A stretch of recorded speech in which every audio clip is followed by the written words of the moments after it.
Hey everyone, Mr. Newman here, and today we're going to learn about polynomials, an introduction to how we name them and then how we add and subtract them. So, first of all, what is a polynomial? Well, it's a group of terms that are added together, but we haven't defined that yet, so let me just explain that in a polynomial, variables must have whole number exponents, they can't be fractions or decimals, and the variables cannot be in the denominators. So, which of these are polynomials? This first one is a polynomial because it's 3x plus 1. There's no fractional exponents and there's no variable in the denominator. 5 is also a polynomial. The square root of x is not. The reason for that is if you remember, the square root of x is the same as x to the 1/2 power. But if you forget that, I can add this little caveat, or you notice that there should be no variables inside square root symbols, inside the radical. So that's not a polynomial. This next one is a polynomial, so notice you can have more than one kind of variable and they can be raised to all kinds of powers as long as the powers are whole numbers, like 1, 2, 3, 4, 5, 6, 7, etc. Right here, this next one is not a polynomial because x is in the denominator. And this next one is also not a denominator because you notice you have a 1/2 power.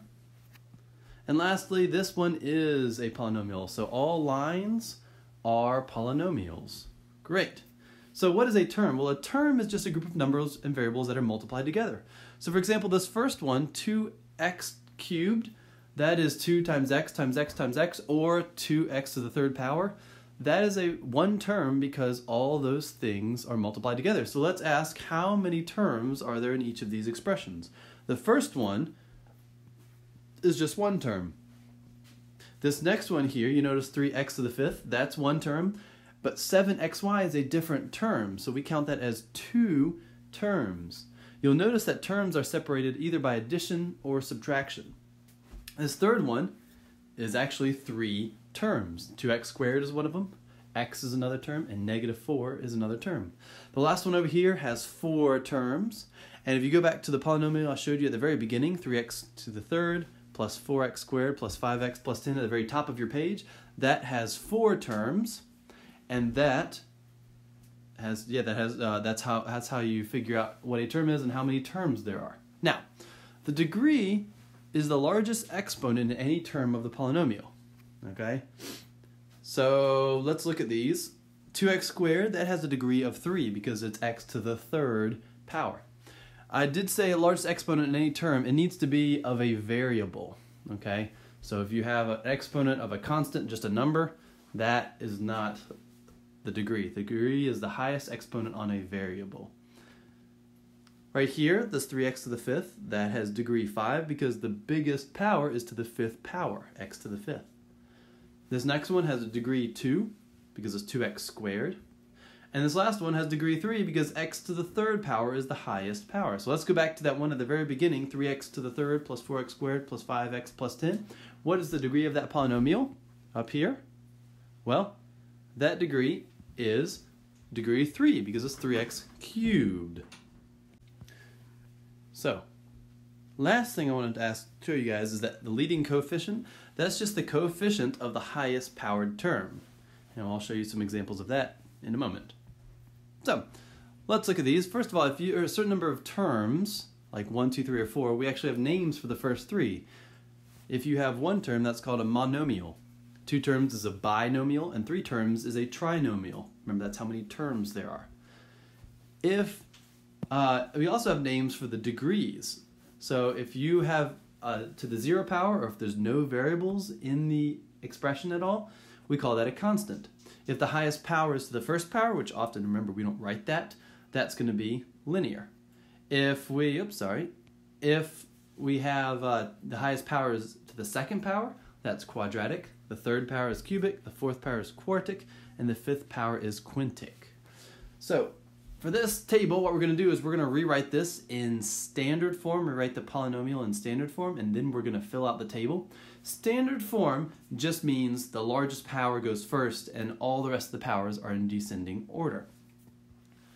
This first one, to write it in standard form, what I'm going to do is I'm going to write 4x squared first, because x squared is the highest power. That 2 up there is the highest power. Then comes 5x, and then comes plus 1. So this is the polynomial rewritten in standard form, where the highest power goes first and the lowest power goes last.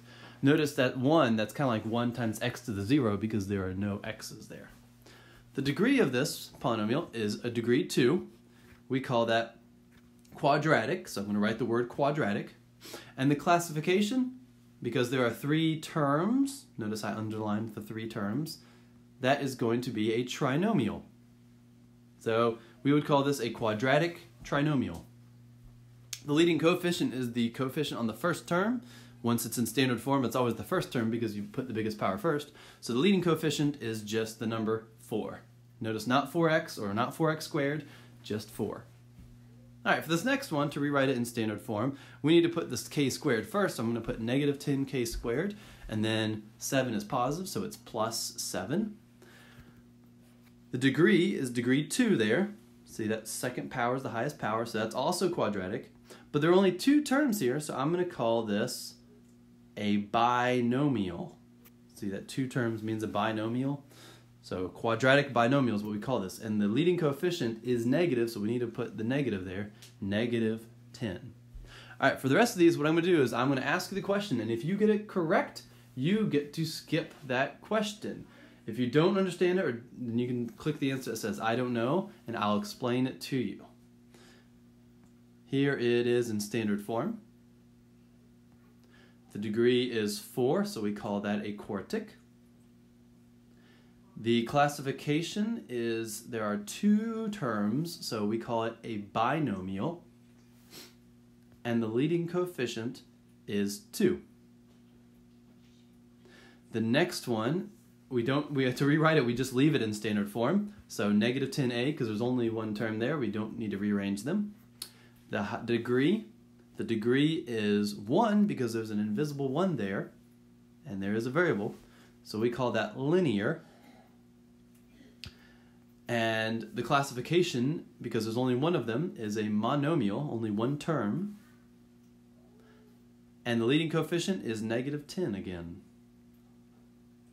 All right, write this in standard form. Again, only 1 term, so we're going to leave it right there like that. The degree is 2, because that's the highest power, and that's a quadratic. The classification is monomial, because there's only 1 term. And the leading coefficient is 2. Next, we're going to rewrite that in standard form. I'm going to put negative 4n to the 4th first, then plus 10n, then minus 10. The highest power is to the 4th power, so it's quartic. The classification, because there are 3 of them, is a trinomial. 3 terms is a trinomial. And the leading coefficient is negative 4. I'm going to rewrite the next one in standard form. Negative 6a to the 4th plus 10a cubed. The highest power, the degree, is 4, so it's quadratic. There are 2 terms, so the classification is binomial. And the leading coefficient is negative 6. All right, for the last part of this video, what we're going to do is we're going to simplify the expression. And in order to do that, we need to first distribute in order to eliminate the parentheses. And then we're going to combine like terms. Now, a rule about combining like terms, you can only combine exponents where the power is the same. So x to the 3rd and x to the 3rd, you can combine those like terms. You cannot combine x to the 3rd and x to the 2nd, for example. So let's show you how to do this. First of all, you can distribute to eliminate the parentheses. Well, if there's nothing in front of a parentheses, it's kind of like a hidden 1. So you don't really need to do this part if it's plus 1. But I'm doing this because you'll see for the next one, for number 2, it's going to be a little trickier. So distribute the 1 and we get this. There are no parentheses now.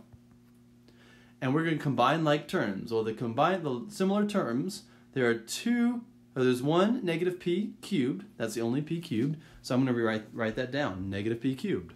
Notice I'm also putting this in standard form. Next, the p squared. There are 2 terms like that, 5p squared and 2p squared. If you have 5p squareds and you add 2p squareds, so you're going to end up with 7p squareds. And lastly, the minus 3, we can just tack on minus 3 there at the end.